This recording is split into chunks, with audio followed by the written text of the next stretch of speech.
Ladies and gentlemen, boys and girls, protectors, electors, and Christmas tree erectors, welcome along to the Joe Spivey YouTube channel, where we discuss books and little else. And we do indeed have a literary focus for today, folks. We are looking at Walter Scott's Waverley, published in the early 19th century, but concerning matters 60 years since, following the Jacobite Rebellion of 1744, 1745, but you will allow me, folks, will you not, some elbow room. I didn't produce a video over the weekend because I was dotting around like a Butlin's red coat. I had very many things to do to celebrate my paternal grandmother's birthday. Hello, Christine, if you are watching. We gave her, very many cakes and, celebrated the morning with her. And then it was my sworn task to help both mother and grandfather on the other side of the family erect a Christmas tree and decorate their living room and their hallways, and that was onerous, shall we say, folks. It seemed for a short while we had the tree up, but then they're a fan of sparkly lights, and so the aim is to place this very long string of lights around the tree, imitating something of an alpine pass, if you will, the roads on an alpine pass. And for some reason it seemed the what should we say, the 10 by 5, the 50 meters squared room in which we were working was suddenly not subject to the constraints of Newtonian physics. All of a sudden everything was going wrong. Nothing would work, and if only a fly had been on the wall, if only CCTV had recorded our confusion, then hours of fun could have been had and millions of pounds earned. It was quite ridiculous, but we figured it out in the end, which of course prompted me to invoke Jeremy Clarkson whenever there was a problem, and we solved it. I said to everybody, if you just listen very carefully, folks, sometimes you can hear my genius. That's Clarkson's phrase, and I used it there. What else have I got to catch you up on? England have triumphed in the cricket in New Zealand. I know this matters to none of you, but I shall try and frame it in a literary way. You have New Zealand, who are hated by nobody, but loved by nobody either. They are loved by the Australians, loved by the Indians and ourselves. They have no enemies in the cricketing world. They are, shall we say, quietly competent. They are pragmatists. They very rarely get beat. But as a result, nobody criticises their victories either. It is to nobody's detriment that they are very victorious. And yet England have gone and won on their away patch, on their home patch. The first test of a 3-match series. The Black Caps, as they're called, have been slain by Ben Stokes and his bowling troops. So that's jolly good. Chelsea Association Football Club are doing well.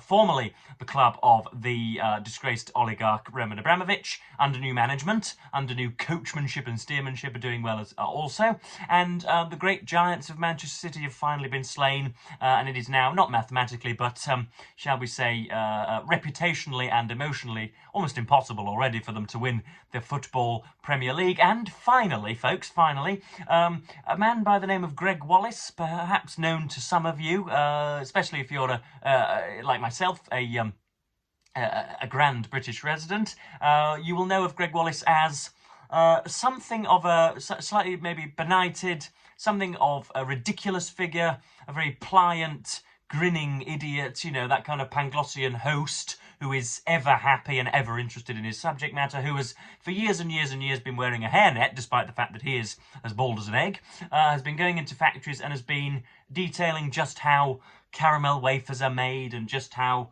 salted nuts are made, and just how takeaway roast dinners are made. Essentially going into the bowels of a factory and showing us what goes on behind closed doors. He has been the subject or he's at the centre of a sexual scandal, it seems. I think now at the time of recording, multiple women have accused him of improper practice, which is of course a very difficult issue, given that we cannot believe Mr. Davies, because he is a man in a position of power and of course is unlikely to admit to any wandering hand syndrome, and yet we cannot just believe the women outright either, because then Gregg Wallace's right to a fair trial and under the auspices of habeas corpus no longer exists either. So there's a real difficulty at the moment. I think it probable, I'm not saying that I believe the women outright without trial, but I think it probable that Mr. Wallace has been has been pinching thighs and perhaps has been properly sexually assaulting people, which I should point out to my younger subscribers is utterly abhorrent and should not be undertaken, even at the loneliest of or most desperate of hours. So that's my little roundup. Before we get into the books, it is of course Christmas time, and all the decorations are out, and so we have this impish little fellow here. It is an unspoken rule of mine and my mother's to place him in a compromising position every single time one of us has been away from the house. So she's out at work at the moment, and I shall be placing. I think I'm going to put his head in the biscuit tin so as to surprise her. But this is the elf on the shelf, who I think sat proudly atop my shelves last year when I was in a different position, when the beauties of my bedroom lighting were as yet a mystery to me. But I have rambled on for far too long, and we are going to look at Walter Scott's Waverley.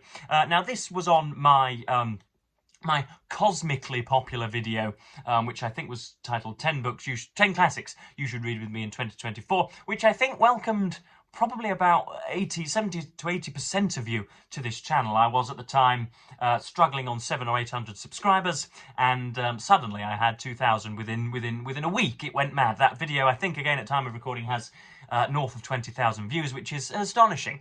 And yeah, so this has been in my possession for at least 12 months, and this is fantastic, utterly fantastic. I was aware of Walter Scott, but I was aware of him as an inspiration for so many writers who I love. So many times Eliot and Trollope and another Victorian whose name won't spring to mind were commending Walter Scott all of the time, or quite often a character in perhaps maybe an Austen novel or somewhere else will be, you know, happily satisfied with the work of Walter Scott on their knees, if they're not indeed stitching some embroidery for their higher masters. So yeah, Walter Scott was in my mind, but I'd never read a word of it. And I read the Wikipedia page and much of his life, and also indeed lots about the Jacobite Rebellion of 1745 and the consequences therein.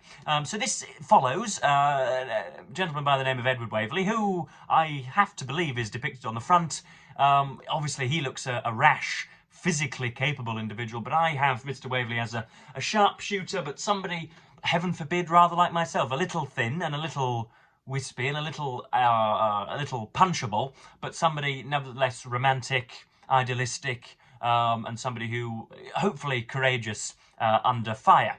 So yeah, Edward Waverley, who is the nephew of Sir Everard Waverley of Waverley Honour House, and his childhood is shared between his not patriarchal but his dutiful and authoritative uncle and lots of the servants in his household, and Richard Waverley, his biological father, who is a member of government and a significant person in the City of London. And yeah, he reads, but not quite to Mr. Walter Scott's satisfaction. That will feature, one of the first descriptions that I will read out will be Scott's demonising of his education. But he goes on and on and on through his life, and upon encountering just a sort of coquettish young woman in the neighbourhood, his aunt decides that he cannot possibly fall into her clutches and signs him up for military service. And before long, he is, I believe, in Dundee with a regiment, and is obviously not on the Scottish border, but well within the Scottish Highlands already. It's notable. Obviously, there was a rebellion by the Scottish, by that rancorous race. Welcome, Scots, the world over. There was an uprising in, I think, 1714, which was thoroughly quashed by the incumbent Hanoverians, and such is happening again in 1745. We were on the verge of dispute and difficulties yet again. So.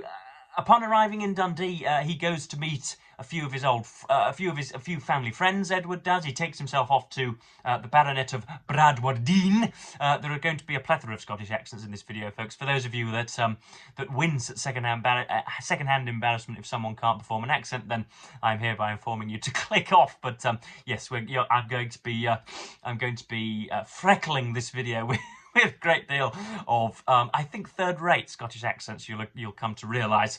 But he goes to Bradwardine and likes the baronet, and enjoys his company and hospitality, stays for a good 6 weeks, engages in the literary fantasies of his daughter Rose, 17-year-old Rose, who is pale, red-haired, reticent, as I'm sure you would imagine a girl of such an age to be, but appeals to Edward. But then he goes on to meet not maybe a bootlegger, but a Scottish reprobate in the Scottish countryside, I think by the name of Donald Bean Lean, and there are all sorts of other. There's a gentleman by the name of Vich Ian Vore. All of these people with whom he should not be spending very much of his time, because as a representative of his sovereign's military, he is already in the clutches of the enemy when an uprising is due. And that was what was confusing in the first 100 pages. Was you were screaming at Edward that what comes to pass indeed was very predictable early on. The idea that he has, as I say, been in the folds of the enemy. Can you imagine, folks, a high-ranking member of the British military spending a great deal of his time in Berlin throughout 37 and 38 and 39? Suspicion would soon fall upon you, and that suspicion jolly well does. But he runs into the hands what shall we say, the aggressive but jovial and congenial hands of Fergus MacIvor, who is a proper Jacobite indeed, and he is somebody who is going to command very many troops and swears an oath of loyalty to the Stuart candidate. I suppose it's worth hashing out that the Jacobite rebellion featured Scottish individuals, Jacobites as they are known, wanting to reinstall the House of Stuart to the firmest throne in the land, and to defenestrate the Hanoverians, George I and II, and that long line, who of course we know, with the beauties of hindsight and retrospection, we know went on to rule forevermore. Alleluia, amen. I'm not a royalist, despite such encomia. But anyway, So he suddenly, believe it or not, Richard Waverley, his father, is struck from the cabinet. Richard Waverley we understand to be a vociferous member of a branch-shaking faction, a very, very, very difficult faction. He's struck from the cabinet, and a great deal of Waverley's messages are taken hold of, come into the possession of the English authorities, and he is framed, believe it or not, as an insurrectionist, even though he might harbour some sympathies. He isn't really a man of great political conviction, and his loyalties could probably be decided upon more readily with the toss of a coin, rather than asking him straight up. But he is framed for insurrection of the worst kind, and many other things.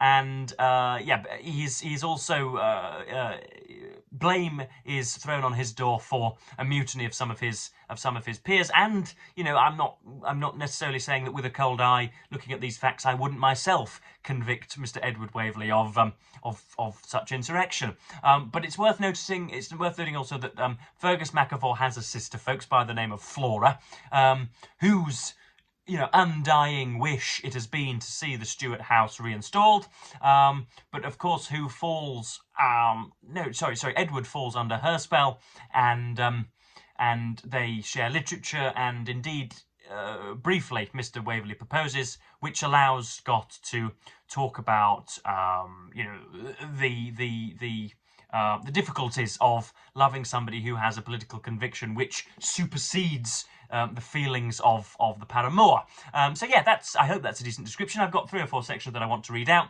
Scott has that rhapsodic, compendious, clause by clause, erasably eloquent style, which seems to be the singular gift of nearly all Victorians. And let's read some of it out. I've absolutely loved this, folks, and I have a new favourite, I'm sure. So I'll take a brief sip and incur the wrath of a few prominent YouTubers out there. And begin. So this is talking about the education of Mr. Waverley, and this will be a perfect litmus test, folks. If indeed you find this passage to be inexact and a bit flamboyant and too florid if you think that it's, as it were, stinks of the lamp, as I think Mr. Johnson would have said, if you think that this has been sort of too worn out, if this is too muscly for your delectation or liking or inclination, then you probably won't like anything of Scott. But he's talking about his education and the utility of engaging in reading and writing and learning that is not immediately amusing to you or immediately enlivening. Edward only reads stuff that he enjoys. He indulges in practices which we now indulge in on a near daily basis. We are, shall we say, sort of literary Epicureans or epicures. He only reads what he wants, only reads, to his own desire, and is never forced by any tutors to read further on. The history of England is now reduced to a game at cards. The problems of mathematics to puzzles and riddles, and the doctrines of arithmetic may, we are assured, be sufficiently acquired by spending a few hours a week at a new and complicated edition of the Royal Game of the Goose. There wants but one step further, and the Creed and 10 Commandments may be taught in the same manner, without the necessity of the grave face, deliberate tone of recital, and devout attention hitherto exacted from the well-governed childhood of the realm. It may in the meantime be subject of serious consideration whether those who are accustomed only to acquire instruction through the medium of amusement may not be brought to reject that which approaches under the aspect of study, whether those who learn history by the cards may not be led to prefer the means to the end, and whether, were we to teach religion in the way of sport, our pupils may not thereby be gradually induced to make sport of their religion. To our young hero, who was permitted to seek his instruction only according to the bent of his own mind, and who, of consequence, only sought it so long as it afforded him amusement, the indulgence of his tutors was attended with evil consequences, which long continued to influence his character, happiness, and utility. Now that sounds like Joseph Spivey on steroids, does it not, folks? Am I indeed comparing my own eloquence to that of Walter Scott? Maybe I am. Yeah, if that's a bit much for you, then I don't want to gatekeep, but a great much of the authorial exegesis in this book, or exegesis in this book, is follows a similar bent. But this is going to give me an opportunity to exercise my Scottish accents. They're not very various, folks. They are generally just a stern, assertive Soho drunk, Glaswegian, Soho drunk in a Glaswegian doorway. But anyway, let's just press on. So we're talking. This is the Baron of Bradwardine, and Edward has been in their company not very long, and he's been with a few of his courtiers and a few of Bradwardine's friends, and there has been the matter of such a rebellion discussed, and through drink, tempers have been frayed, and the following day the Baron is apologising to Mr. Waverley for such ungentlemanly conduct, and so this is what the Baron says. "That is very handsomely said," answered the Baron, "for undoubtedly if a man be ebrious or intoxicated, an incident which, on solemn and festive occasions, may and will take place in the life of a man of honour, and if that same gentleman, being fresh and sober, recants the contumelies which he hath spoken in his liqueur, it must be held vinum locutum est. The words cease to be his own. Yet would I not find this exculpation relevant in the case of one who is ebriosus, or an habitual drunkard, because if such a person choose to pass the greater part of his time in the predicament of intoxication, he hath no title to be exempted from the obligations of the code of politeness, but should learn to deport himself peaceably and courteously when under the influence of the vinous stimulus. And now let us proceed to breakfast and think no more of this daft business." So he's saying, again, everybody can be forgiven for flights of fancy when under Bacchus's dominion, but if you don't apologise the next day, or indeed if you are a known drunkard and do not curb your habits, then you are beyond the pale. Next up we have the rejection of Flora, who... This is perhaps, I think, anyway, to this point, I'm 300 pages in, to this point I think is the finest section of the book, when Mr. Waverley is desperate to wed Miss Flora, and she says, no, I shan't be able to give you the attention, and, in a lesser man I might be able to say so, because my acting to a lesser man would appear to be authentic, but to you, fine and investigative Edward, you would see through me very, very quickly, and so our marriage is doomed to fail. So this is talking about the misgivings about a prospective wedding that Flora has. "Do not speak them speedily," said Waverley, much agitated, "unless they are such as I fear from your manner I must not dare to anticipate. Let time, let my future conduct, let your brothers... Forgive me, Mr. Waverley," said Flora, her complexion a little heightened, but her voice firm and uncomposed. You'll notice the similarity between the Baron of Bradwardine and indeed Flora McAvoy's accent. They are indiscernible. "I should incur my own heavy censure did I delay expressing my sincere conviction that I can never regard you otherwise than as a valued friend. I should do you the highest injustice did I conceal my sentiments for a moment. I see I distress you, and I grieve for it, but better now than later, and oh, better 1,000 times, Mr. Waverley, that you should feel a present momentary disappointment than the long and heart-sickening griefs which attend a rash and ill-assorted marriage." So that's Flora batting him away kindly. Flora comes back into his life in a moment when they are at Stirling Castle in Edinburgh, or in and around Stirling Castle at Edinburgh, and they are rallying troops for the coming war. But at the moment we're talking, he is interned for a short while as a prisoner, and a great deal of his letters are held up as proof of his mutiny and insurrection, and Waverley comes to realise that, again, even with a cold eye, it better be pointed out that his actions were done out of juvenile stupidity rather than, ardent political variance to the Hanoverians. But he has to admit that things look fishy, and so he has to stomach some of the tricky questions of authorities.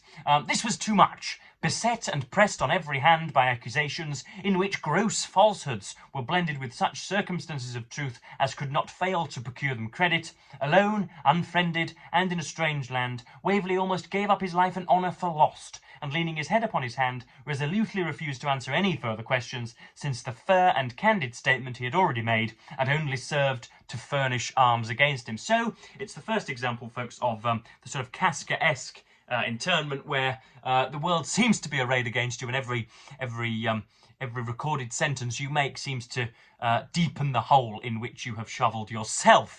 So yes, that's Walter Scott's Waverley, folks. And can you notice, as a result of my amorous contact with Walter Scott, that my eloquence has indeed been revived for you kind folks on YouTube. So yes, that was the first half of Walter Scott's Waverley.